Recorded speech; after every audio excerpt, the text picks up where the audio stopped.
everyone, welcome back to a new video of how to log in. Today in this video I'm going to show you how you can download your Nabtrade application on your Android device.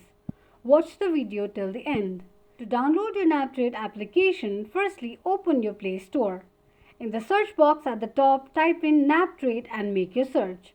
You're going to see the Nabtrade application displayed in the search result. Simply tap on the install button right next to the application to begin the downloading process. While downloading an application, make sure that you are connected to a strong internet. After installation process is completed, tap on the open button to launch the application. Open the application and that is how you will be able to download a Nabtrade application on your Android phone. I hope this video was useful to you. If it was, go ahead and give us a thumbs up. Drop down the queries or feedback if you have any in the comments section. Don't forget to subscribe to our channel. Also press the notification bell icon so that YouTube will notify you whenever we post a new video.